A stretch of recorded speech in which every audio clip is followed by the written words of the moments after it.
Hey guys, hello, welcome back to Joe's RC Corner, and today, this is for next week's video, but we're going to be taking a little bit of a break here on the Cricket because, well, I got my surgery, and be honest with you, it hurts pretty bad, but I'm hoping that this is going to correct the pain that I've been having for a while, so a little bit more pain right now for, you know, to make things better in the long term. I think it's going to be worth it. So, so my arm here is going to be in this cast here for probably about another 4 weeks or so. Hopefully during that time, maybe I'll be able to start doing a little bit of work. But right now, whenever I move my fingers, it actually kind of hurts my my wrist. So, but all in all, good spirits and hoping to get better fairly quickly, so we can get back on the Cricket here because. I'm hoping, really, I created a small list here of the final items that I need to get completed before we get the aircraft out to the hangar. And basically, we'll go over those today, and that's pretty much what this video is going to be. So it should be a fairly quick and short one. So stay tuned, guys, and after the intro, we'll turn the camera around and start taking a look at that list.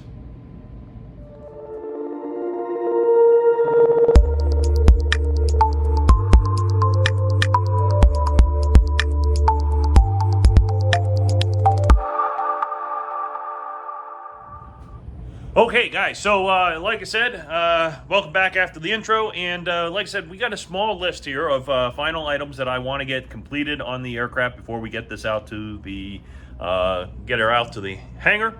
One of those things is, of course, the passenger side door, which is goes on that side, of course. We'll get that done. I do have to wire up my comm radio. I do have the antenna already routed to the comm radio, so that's all set. So up there, we're good to go. Also, last video, I didn't mention this, but I also added some L angles on the inside here on this skin to try to keep that a little bit tighter. So that actually worked out really good. That's nice and stiff now. So that's great. I do have to add some stiffeners around my GPS antenna still. But with that, guys, I'm also going to be adding a piece up here anyway, which is going to allow me to run my fuel lines from the back center here out, and then they're going to go from that beam there to either side, and that should be good to go. Now I do have my GPS antenna also routed and need to clean it up a little bit and get that hidden a little bit more. We're also going to put some quarter-inch of the quarter-inch stuff like that. The corrugated sheathing is going to go over that wire or the cable to kind of hide that, and we'll also get that tied to the beam there. So that's one of the things we got to get done. We do also have to finish up the EIS wiring to terminal blocks so we can get the engine monitoring wires all connected.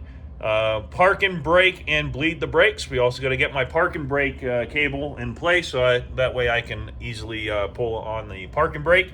Because as we all know, that is mounted down under that center console down there. So that'll be where that's going to live, but we need to get a cable somewhere to where we can pull that easily. I have to wire up my ADS-B in, which is my Stratix. I got to mount it and then get that wired.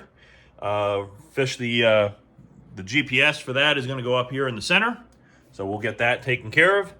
I got to get the ELT mounted and wired, so that's another step we got to get done. Seatbelt mount. So as I don't know if anyone remembers, but I did not mount my my top mount is not up here. I'm going to relocate that to where it's a little bit tighter, a little bit snugger up in the center section somewhere. And I'm actually thinking of reversing my have both of the shoulder harnesses go up to the middle in the center in the back on that big beam. That might be a little bit stronger. We're also up the use the A5 rivets into that. So that I'm thinking about mounting the harness mount to the center in the back there. That way, then both of the shoulder harnesses will go across from the center rather than from the outside. I'm not sure yet. I'm going to talk to my A&P friend, see if he's okay, if he thinks that would be fine. I think it will be, but that'll keep that nice and tidy up there, and that shoulder harness will go to a much stronger point rather than going to that skin over here on the side. I wasn't really keen on having my skins of the fuselage being my tie-in point for my shoulder harness. So we'll work on that. So we do have to get that taken care of. Over on this side, we do have to get the horizontal stabilizer mounted, so that way I can drill the holes, and then that way I can get that horizontal stabilizer ready for paint. The fuel lines and going out to the wing. So we are going to also get the fuel lines from the header tank out to the wings, as we just discussed there. I am going to keep things a little bit simple. And I know a lot of guys use some really fancy mounts or fuel line pieces. But I think for my fuel lines, I am going to go as simple as possible. And this is just a bulkhead mount pass-through. And I bought 4 of them, one for each, because we need 2 from each wing. And these little guys are going to go right up here where the trailing edge is. Now, I don't know exactly where that's going to be yet, so I don't want to drill any holes, but I do want to get my fuel line ready, and then we're going to use these. Like I said, I'm going to keep things simple, guys. I'm not going to go and spend a lot of money on these fancy fit-ins.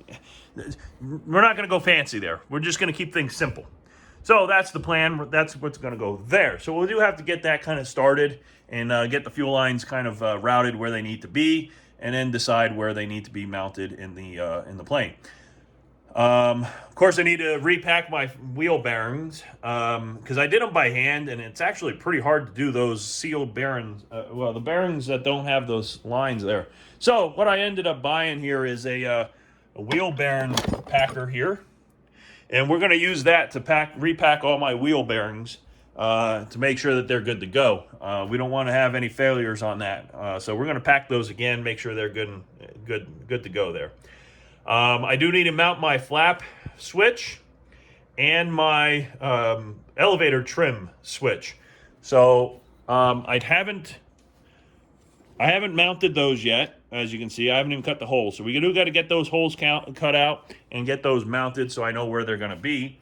And then run the wires and get that all taken care of. I do have to paint the rivets that I ended up having to redo.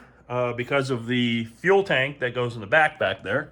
So we need to redo that and then recreate that vinyl number 4 that goes on the passenger side.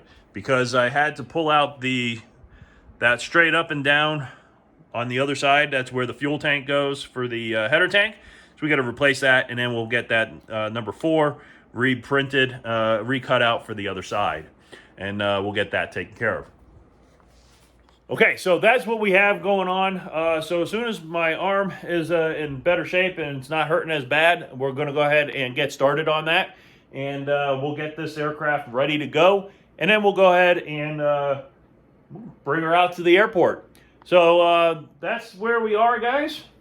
All right, guys, so that's where we are. And I appreciate everyone's support on the channel. Finally reached that 1,000 mark. And I really appreciate everybody's support on that. Let's keep it moving and see how much more we can do with this channel. So keep building, keep flying, guys, and I'll see you on the next video. Hopefully feeling a little bit better. All right, guys, have fun. Bye now.